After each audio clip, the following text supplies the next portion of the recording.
invite you to someone special. That's my first thought, and I have a big responsibility today to the Chairman, Assistant Secretary, PLPs. It's good to have me here today, and I will start by our mission.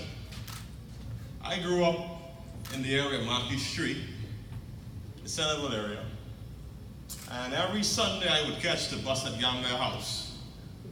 Before my grandfather died, he taught me about this thing called the PLP. Beyond Latrae Rahming, the founder of economy, Jitney, had this belief that transportation was an important instrument in our development. He believed that the movement of people was key to our economy. And more importantly, I would watch the former Prime Minister, Perry Glasson Christie, speak to my granddad on top of our balcony, and I never understood what this thing called the PLP was about. So I catch the bus to Gambler House on every Sunday. We met, I grew through the party, and more I understood our responsibility. See, I joined the PLP when Hubert Ingham was Prime Minister, when we debated and we fought against the sale of BTC. And I got a conscious reminder as to why the PLP is important to be the government. Because if we don't have people to defend the backbones of the Bahamian people, to advance their cause, to protect their interests, to educate their children, to feed the needy, to help the sick, then who will carry that mandate? And if we don't have a party that is concerned with our development, who will be? See, this government campaign on the slogan, "It's the people's time." And today we point and ask, which people? See, as a budding entrepreneur, I could tell you how difficult it is to penetrate the Bahamian economy. Because for the most part, I feel like the Bahamian economy don't accommodate me. So as a party, we have a responsibility. How do we get young people like me and you inside this economy? So I studied in China. So I understand the importance of national development. I understand the importance of coming together and charting our future. So the first part today is, how do we start? How do we build this promise? How do we build this brave new future? How do we get Bahamians to be included into this vision? How do we, the PLP, become the vehicles of people's hope and their dreams? How do people trust us again? How do we rebuild our mandate and our contract with the Bahamian people? So I start with the economy. In order to build this economy, we have to find a way to get small businesses started with capital and investment. But let Bahamians understand that we are living in a global economy, and that business not only in the Bahamas, it's abroad. So government should facilitate joint ventures between Bahamians and foreigners. What that will do is provide the capital you need, technology you need, and understanding. More importantly, we have to develop independent economies on our family islands. That means Andros must have its purpose, Abaco must have its purpose, and we cannot build an economy with a Grand Bahama. And that means not investing millions in a hotel just to have it sit there. We need a plan. And we need a plan that revitalizes the Grand Bahamian economy. One that brings all the stakeholders to the table to develop it. The problem is we had a plan. And the big problem in this country is that politics sometimes get in the way. You cannot have a government who puts a plan in place and you decide because it's the PLP plan and you're going to implement it. Because at the end of the day, you can play politics, but at the end of the day, it's the Bahamian people who get hurt. It's the Bahamian people who get squeezed in this politics that if the PLP implemented, we're going to remove it. The next important focus is agriculture. You cannot build a country if you cannot feed yourself. Let me give you an example. During 9/11, every single border in the United States closed. We had 1 month of food. How do you talk about independence when you don't grow?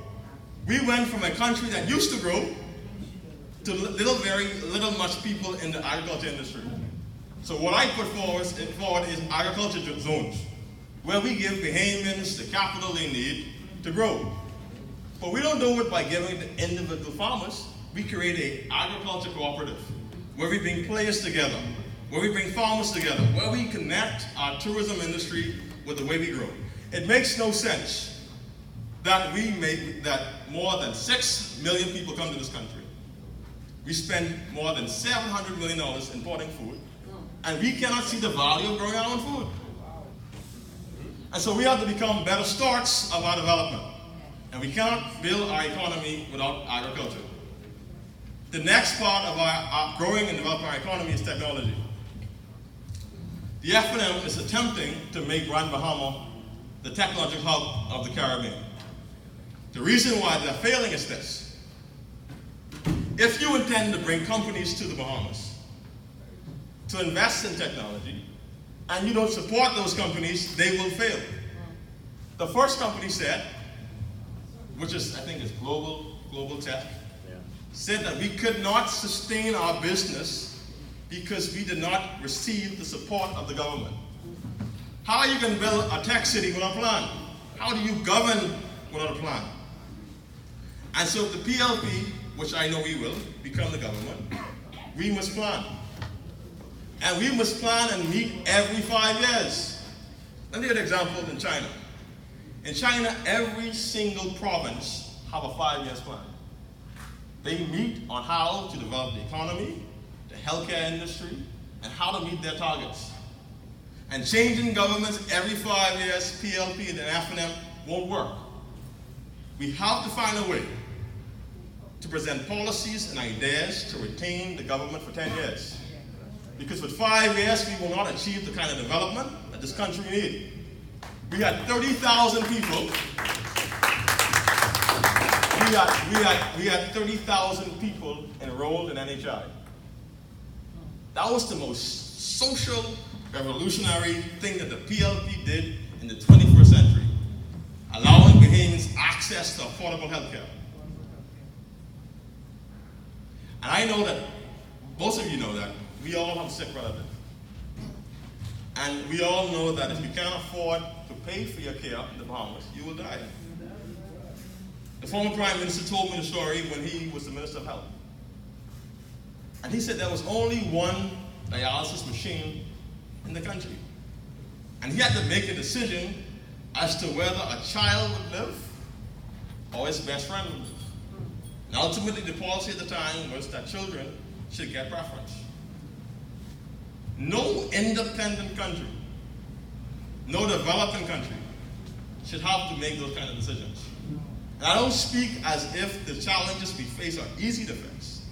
I say it because it requires deep planning in order to fix it.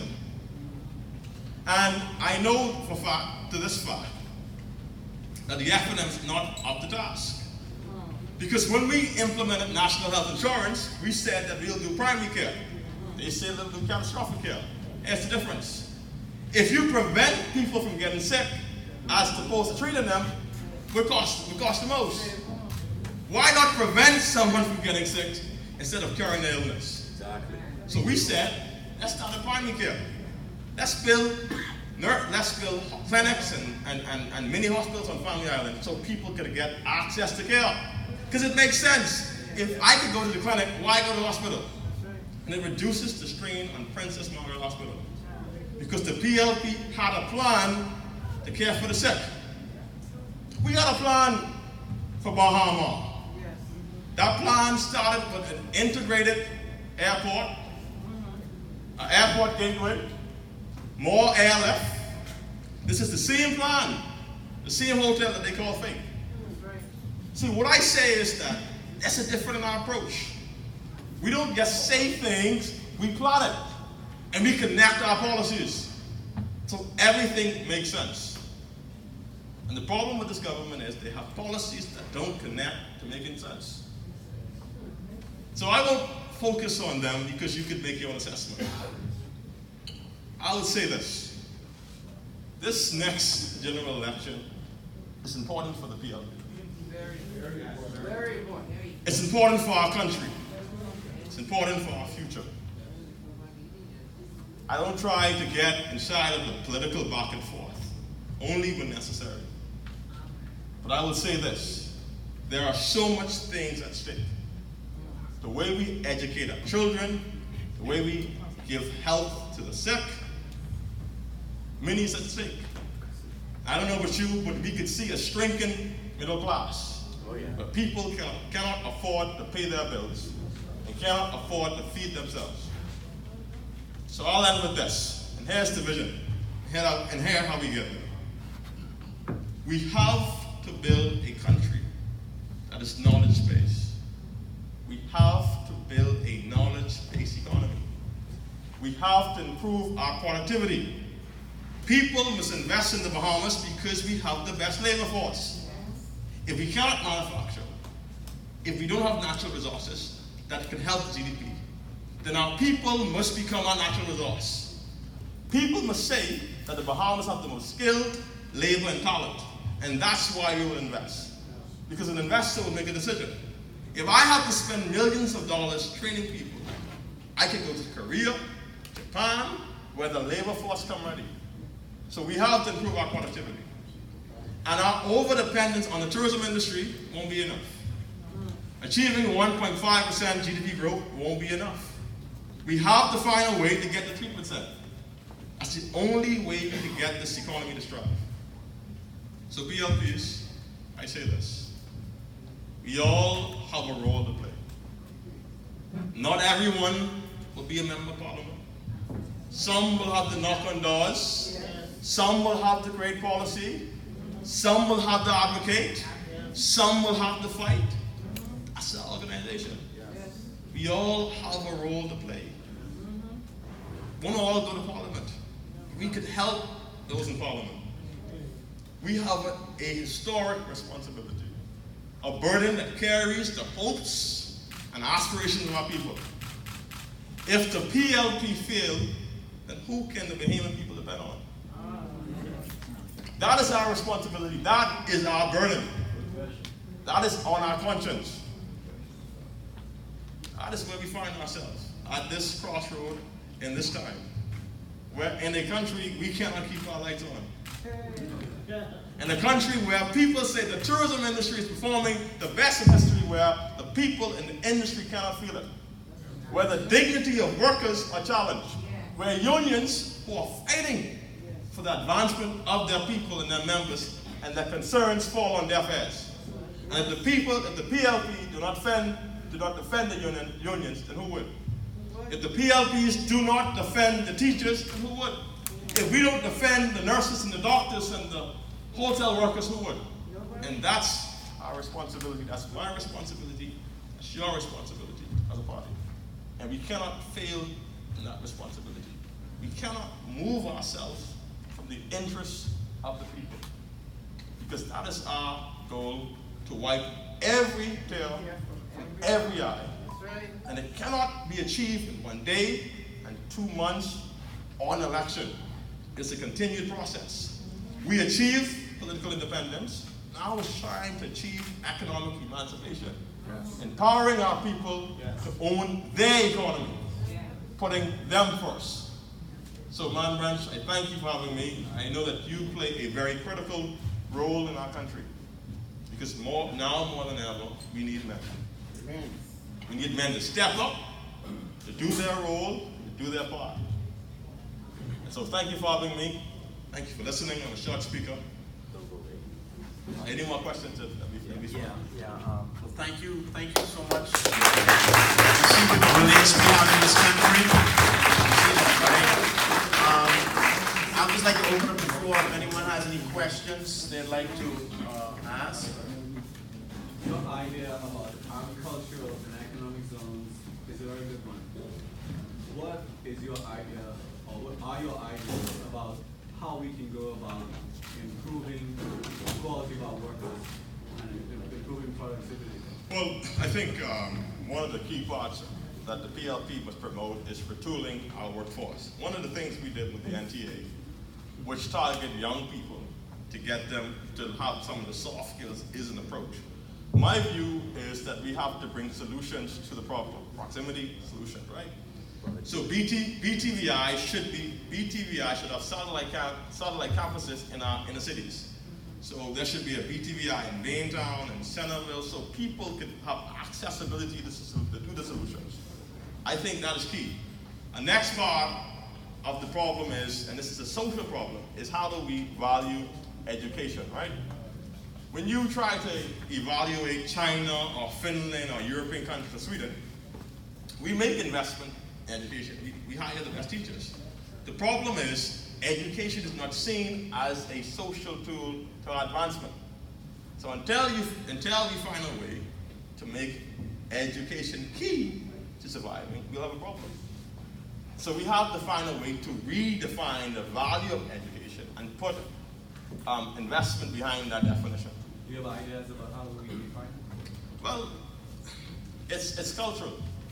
It's cultural. I mean, my mother instilled in me and sacrificed so I could go to school. It was not easy. So most of it is cultural. Most of it is how do we challenge the psyche of our people to see things as important. So our people to understand that in order for all of us to be economically emancipated, it starts with the individuals understanding I can't spend what I don't have, and I can't expect to be given riches. I have to work towards. Well, two things on that message, because I think the achieving economic emancipation is twofold. Of course, we have to talk about how do we educate our people to. Some of the Asian countries are high with savings. I mean, they save so much till the government have to get them to put the money into the economy. It's just high saving rate, right? It started with how do we see and what do we see as important, and of course, educating our people. That's why the PLP is a very important organization, right? The second thing is that we need to have collective and cooperative economy. What do I mean? Bahamians must find a way to pool their resources. Let me give you an example. I went to China with 4 friends, all young, fine Bahamians. I told them it didn't make sense for us to come this far and not find a way to make an economic opportunity. I tell them, let's find what is some of the pressing issues that the Bahamas face. Let's find a way to fix it, to address a social cost, to solve a problem, and worry about the money down the road.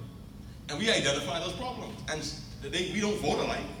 They're F&Ms, but I see as young Bahamians coming together and doing something. So I think we have to be able to collaborate together more, educate our people on making financial literacy a part of it. Like some countries are moving towards financial literacy, improving the importance of how do we educate people on how to manage money. So I think it's twofold, but most of these problems require us engaging with stakeholders to solve them. 2 more questions after. 2 more after. Well, let me just say this. Let me just be quick on it.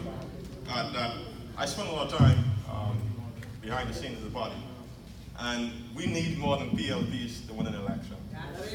And if you've been looking at the last 3 elections, we're losing our core support. And our biggest challenge as a party is how do we get people who don't vote like us or support us to vote for us. And I've heard a lot of people say that the PLP is a big tent, but sometimes when we bring people, it's a very cold shoulder. And I understand that we had to deal with the likes of Rollins, so I understand how it left a bad taste in our mouth. But an organization is built on bringing people to be a part of your cause. And we cannot give people a hard time in doing that. We want people to understand that the PLP is a party for them, and we could identify with them, and they could support us.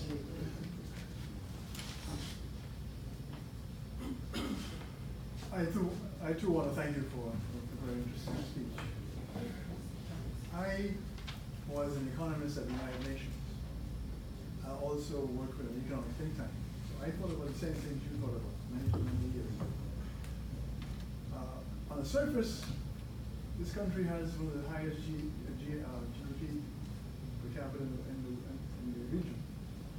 They say on the Human Development Index, we are up there with the best, the highest Human Development Index as well. Yet, we have one of the biggest inequality gaps between the rich and the poor in this country than hardly any other country in the region. Perhaps the answer is what my friend from the banking sector said, that we don't know how to manage our finances. I can remember my grandmother getting up when the sun rose to go to run a petty shop. She had 2 shops that we want to see. Well,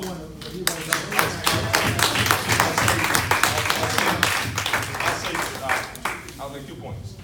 The first point was, when I used to watch the former Prime Minister criminalize Bahamians, you saw these persons who had very little education, but they had very little resources, but did so well. And you see a generation with more resources, more education, and we struggle. Now, I think that some of our economic inequality is by design, and we have to find ways to break those gridlocks on the economy. The second thing I think is that tourism has worked very well for the Bahamas, right? But the challenge is, it's a very low-skilled industry with a very high wage. So you have a lot of persons who could benefit financially from being a part of an industry where it doesn't require a lot of skills. So I think that's had an impact on our economic development. When you look at countries like China that build their economy on the agricultural industry, it's sort of the mentality was, if I plant today, I could bear fruit down the road. So we've developed this so-called quick approach, or quick gratification. The only way I could see it is that we have to find a way to identify with young people with a new kind of industries, which is the fintech industry, the blue economy, coding. And so you got to be able to speak their language and understand that the economy is shifting. And so we have to be able to engage young Bahamians around a new form of economic empowerment while it's engaging them. Now, of course, education will always play a key in our development. But like I say, one of the key things is how do we improve our productivity as a country. Mr. Wilson? Yeah, if I might. Let me join my colleague. One of the things I say is this, right? Before you could correct an economic problem, you got to correct a social problem. So I think if you could fix the social roots, you could fix the economic roots. You cannot do economic and then social. You got to do social and then economic. So I think that's the challenge that we have to face in national development.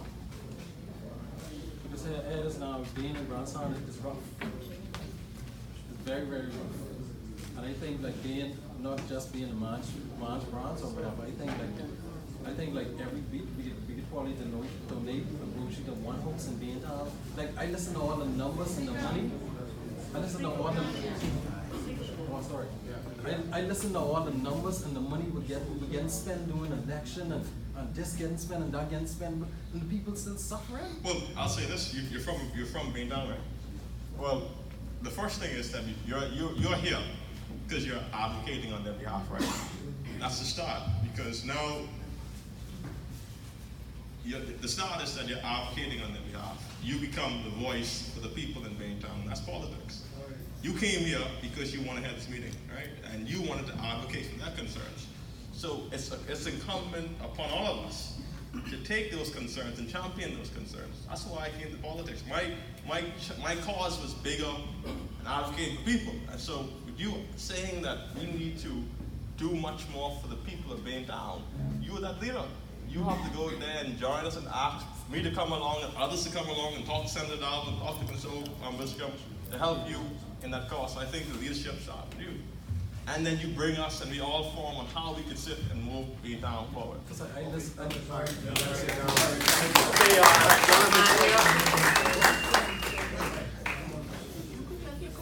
Correct. Young man here. Good evening to all ministers and to the panel and to fine keynote speaker. As I've been listening, right? I'm going to give you a metaphor. We have some, let's say, sodas machines. Very good, very good. Thank you. Okay. Last one here, and then I got Dr. Michael is going to end the thing. So, my brother, and then Dr. Michael. Thank you very much. Good evening, Mr. Rahming. Yes, sir. Would you admit that tourism is our main industry in the Bahamas? Yes, sir. Do we own the tourism product? So how could we have a main Maine industry, that Maine because of. Well, that's put like this. When they say Maine, they mean the leading driver of the economy, right? So, like Mr. Wiscombe said, we have a lot of gaps in our economy. The problem in our economy, we have a lot of gaps. We have a lot of things that don't link together, right? And no connectivity. Now, a lot of the things that we have to do is this. I know a lot of people who are fishing lodges, right? I would talk to them. I would say to them, listen man, why are you advertising your fishing lodge on the site? You got a lot of people in the business but not understanding the business is changing. People are marketing differently. So I said to them, well, if you're saying to me that the Outer Island Promotion Board is not working for you, then start your own promotion board. Bring the people in the industry together and promote your product yourself. So I think that we have to find ways.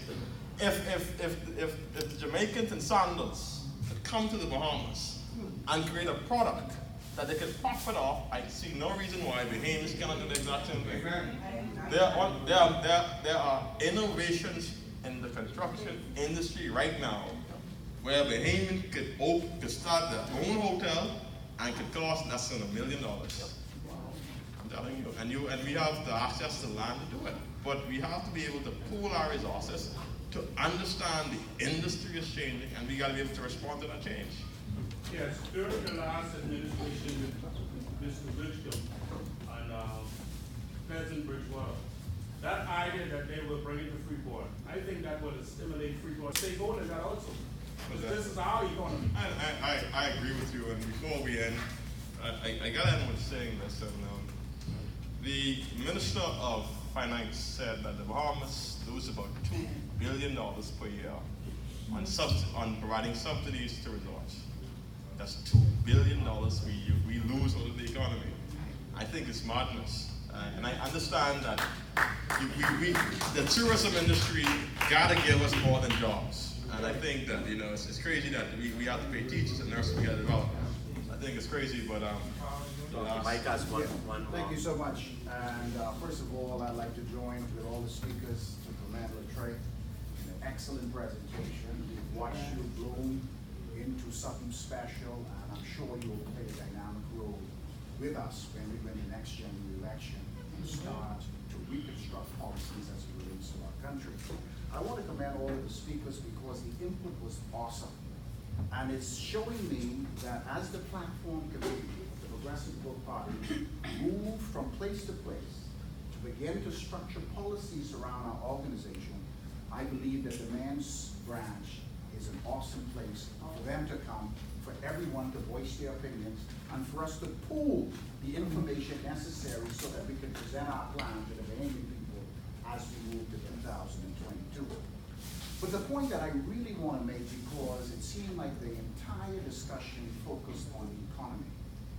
And we now, in the Progressive World Party, is crafting policies on the way forward to establish resources for entrepreneurship.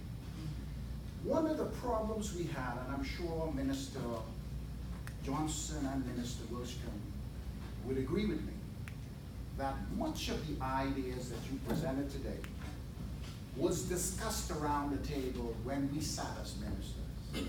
And we understand